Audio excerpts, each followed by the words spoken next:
Hello and welcome to Realeconomy. Young people have been some of the hardest hit by the economic effects of the pandemic. The first to lose their jobs, seeing a drop in income and struggling to find work. 2022 is the European Year of Youth, and so we're asking, in this Year of Youth, what's being done to help disadvantaged young people find jobs and training?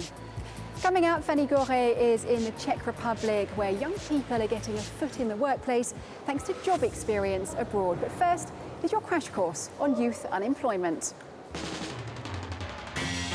2022 is the European Year of Youth. Young people aged 15 to 29 make up 1/6 of the population in Europe, but they fare badly when it comes to getting a job. Although youth unemployment is coming down, young people are still twice as likely to be unemployed as the rest of the working age population. 1 in 8 is not in education, employment or training. They're known as NEETs. To help bridge the divide and get young people into work, the EU's Youth Guarantee guarantees that all young people under the age of 30 who sign up will receive an offer of a job, apprenticeship, education or training within 4 months. Since it was adopted in 2013, more than 3 million young people have taken up an offer every year, meaning 36 million people have been helped so far. One of the ways of making the Youth Guarantee a reality is by helping young people gain new skills and confidence through working abroad. A new initiative called Alma, which stands for Aim, Learn, Master, Achieve, will offer exactly that across the EU later this year. Fanny Gore travelled to the Czech Republic to find out what difference working abroad has made for young people there. This is Brno in the Czech Republic. I'm meeting 2 young Czech women who've just come back from a 2-month work placement abroad. It was run by Expedition Island, a programme for unemployed young people under 30 who come from disadvantaged backgrounds. Julie grew up in foster families, often in difficult conditions. She trained as a social worker but recently went to Dublin to do an internship in graphic design, her passion. I was able to work without any previous experience in this area. I couldn't have done that here. I learned a lot thanks to the programme. I was able to see what a workplace is really like. I also helped to illustrate a children's book, so I have something to show for it. Expedition Island is part of a European initiative called TLN Mobility. With a total budget of about €100 million, 70% of which comes from the European Social Fund. This programme has already supported around 7,000 disadvantaged young people to find work.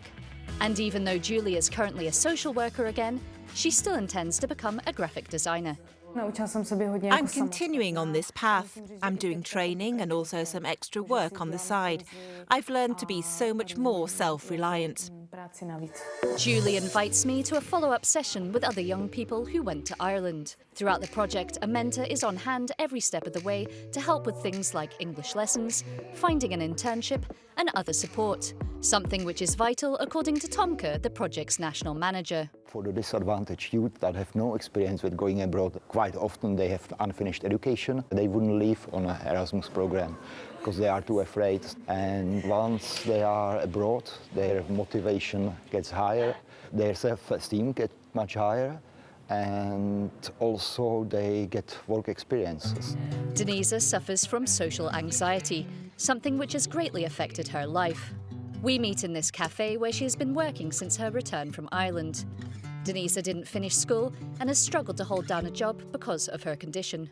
I was kind of lost, maybe in the hopes of getting something better and improving myself. And I think going to a different country and experiencing all these things that I did, working and talking to strangers all the time, living with strangers actually as well, helped a lot. The experience enabled Denise to improve her relationships and also helped her to decide what she would like to do in the future, which is to work in alternative fashion. It definitely made me realise that I really want to have my own brand and eventually. So I'm working on that. In 2019, 1 in 3 young people spent at least 2 weeks abroad for work or training. But this trend can put vulnerable young people who have fewer opportunities at a disadvantage. Inspired by TLN Mobility, the new European project Alma aims to offer them the same opportunities. In Brussels, the European Youth Forum says there need to be certain guarantees. Alma can be a really great experience for young people. It can be a really plus, but it needs to come with those guarantees of a salary, of access to social protection. If it's not guaranteed, it's not going to be an added value for young people. The aim of these EU initiatives to offer each young person a quality place in the job market. There's a new group of young people in Europe who are suddenly and unexpectedly looking for jobs or to continue education, and that's young Ukrainians fleeing Russia's war in their country.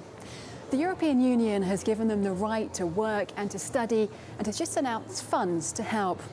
For more on that, I'm going to be speaking to the EU's Commissioner for Jobs and Social Rights. Commissioner, welcome to Realeconomy. Thank you. What's the EU funding that's going to be helping these young Ukrainians find work and continue their studies? These are funds which have not been used yet in the cohesion funds, but also in the ESF.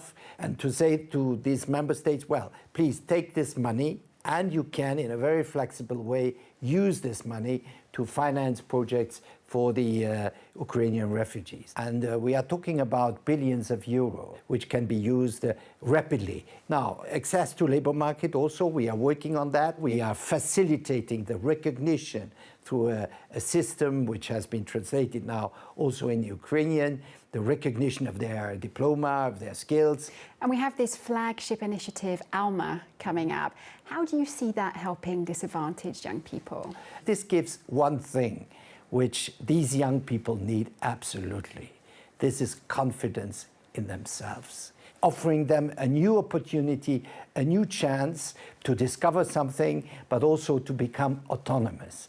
And this is, I think, what can help these young persons to afterwards to build their own life, to build a career, to enter into some stable job. Now, there are some concerns about the placements themselves, that they could become unpaid internships. How do you make sure that doesn't happen? If this person works, not only this young should have social protection, social security, which is taken in charge by European funds, by ESF, but also that the company employing this young person will have to pay a salary. Commissioner, many thanks indeed for being with us on Realeconomy. Thank you very much.